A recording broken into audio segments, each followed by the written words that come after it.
Assalamualaikum warahmatullahi wabarakatuh. Salam sejahtera untuk kita semua. Salam, Om Swastiastu, Namo Buddhaya, salam kebajikan. Rekan-rekan sekalian, saat ini saya akan membahas terkait dengan kecelakaan lalu lintas dan hak-haknya masyarakat terkait dengan bagaimana segala terjadi kecelakaan, apa yang harus dilakukan. Ada topik penting yang namun seringkali terlupakan oleh banyak orang terkait hak-hak korban kecelakaan lalu lintas, terutama yang melibatkan angkutan umum atau angkutan barang. Seringkali korban kecelakaan baik itu penumpang ataupun orang yang terdampak di lingkungan tidak mengetahui cara menuntut hak mereka. Bahkan banyak yang tidak sadar bahwa mereka berhak mendapatkan santunan yang layak.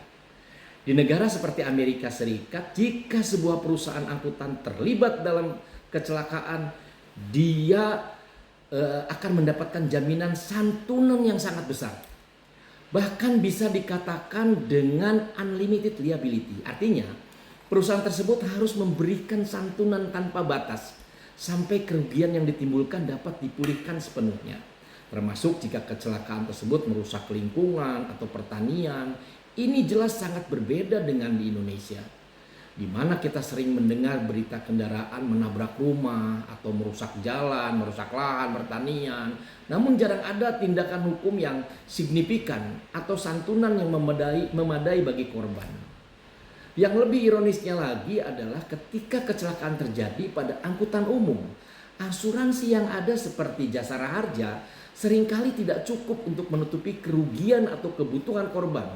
Misalnya berdasarkan Undang-Undang Nomor 33 Tahun 1964 dan Peraturan Pemerintah Nomor 17 Tahun 1965 tentang dana pertanggungan kecelakaan penumpang umum, besaran santunan yang diberikan saat ini sudah sangat jauh memadai. Tidak sebanding dengan biaya hidup dan tingkat kerusakan yang terjadi. Untuk itu diperlukan regulasi yang lebih komprehensif dan implementasi yang jelas. Salah satunya melalui Peraturan Presiden Nomor 1 Tahun 2022 tentang Rencana Umum Nasional Keselamatan. Peraturan ini menjadi dasar yang sangat penting dalam meningkatkan keselamatan transportasi di Indonesia, terutama dalam penanganan kecelakaan lalu lintas.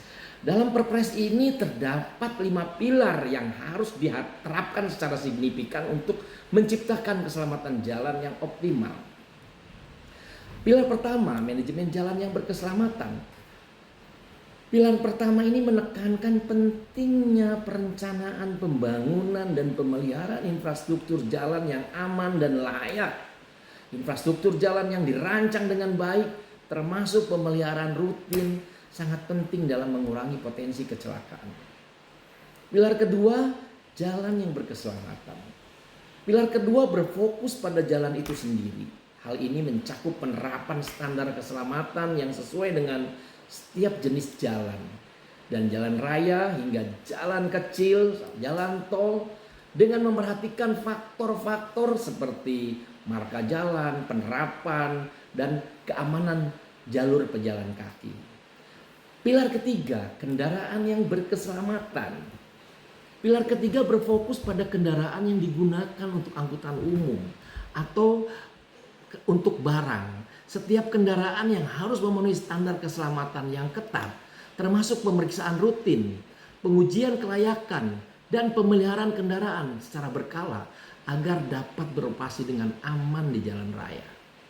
Pilar keempat, manusia yang berkeselamatan. Pilar keempat mengutamakan keselamatan manusia, yaitu para pengemudi, penumpang, pengguna jalan lainnya. Pendidikan, pelatihan, dan kesadaran tentang peraturan lalu lintas yang baik sangat penting untuk memastikan pengemudi memahami dan mematuhi aturan serta bertindak hati-hati dalam berkendara. Pilar kelima, penanganan kecelakaan pra dan pasca. Pilar kelima menekankan pentingnya penanganan kecelakaan baik sebelum maupun setelah kecelakaan. Ini mencakup upaya penanggulangan darurat yang cepat, pemulihan korban yang efektif, serta penyelidikan yang komprehensif untuk mencegah terjadinya kecelakaan serupa di masa depan.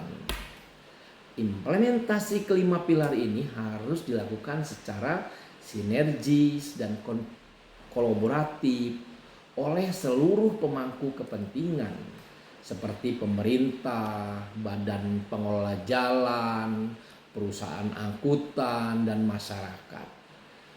Tanpa kerjasama yang erat antar berbagai pihak, kita tidak akan dapat mengurangi angka kecelakaan dan meningkatkan keselamatan di jalan raya.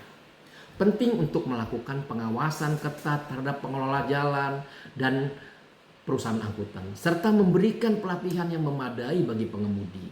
Selain itu, penanganan kecelakaan yang cepat dan tepat harus dilaksanakan dengan respon yang segera. Setiap tahapan dan pencegahan hingga pemulihan korban merupakan bagian integral dalam sistem keselamatan jalan yang komprehensif. Namun seringkali masyarakat tidak tahu bagaimana cara menggugat atau meminta pertanggungjawab kepada pihak yang bertanggung jawab, seperti perusahaan angkutan, pengelola jalan tol, atau pihak terkait lainnya. Padahal korban berhak mendapatkan ganti rugi yang adil dan sesuai dengan kerugian yang mereka alami. Apa yang harus dilakukan oleh masyarakat? Jika Anda atau orang terdekat mengalami kecelakaan yang melibatkan angkutan umum atau angkutan barang, penting untuk tahu bahwa Anda bisa mengajukan gugatan atau klaim kepada pihak yang bertanggung jawab. Langkah pertama adalah memastikan Anda memiliki bukti yang cukup, seperti laporan kecelakaan, identitas korban, dan rincian kerugian yang terjadi. Kemudian laporkan kejadian tersebut kepada pihak berwenang, baik itu polisi, pengelola jalan tol, atau BPJT yang bertanggung jawab di keselamatan. Namun seringkali proses hukum ini bisa terasa rumit dan membingungkan bagi masyarakat. Disinilah peran kuasa hukum atau pengacara menjadi sangat penting. Pengacara yang berkompeten dapat membantu Anda dalam mengumpulkan bukti, menyusun laporan, dan memberikan pendampingan sepanjang proses hukum hingga persidangan. Mereka juga akan memastikan bahwa Anda mendapatkan hak Anda sesuai dengan hukum yang berlaku. Pilihlah pengacara yang memiliki pengalaman dalam kasus kecelakaan lalu lintas dan memiliki pemahaman yang baik tentang regulasi yang terkait dengan angkutan umum dan tanggung jawab perusahaan angkutan. Dengan bantuan kuasa hukum yang profesional, Anda akan mendapatkan pendampingan yang diperlukan untuk mendapatkan ganti rugi yang setimpal. Dengan pemahaman yang jelas mengenai hak-hak Anda dan didampingi oleh kuasa hukum yang berkompeten, masyarakat dapat lebih siap dan percaya diri dalam menghadapi situasi seperti ini. Pemerintah dan lembaga terkait juga harus terus memperbarui regulasi, memperbaiki keselamatan transportasi di Indonesia agar korban kecelakaan bisa mendapatkan santunan yang layak dan menjadi masyarakat yang tidak seolah-olah dibiarkan. Nah, semoga pesan ini bisa menjadi panduan buat masyarakat semua. Kiranya itu aja bisa disampaikan. Saya Edi Susendi, advokat lalu lintas dan angkutan jalan. Terima kasih. Assalamualaikum warahmatullahi wabarakatuh.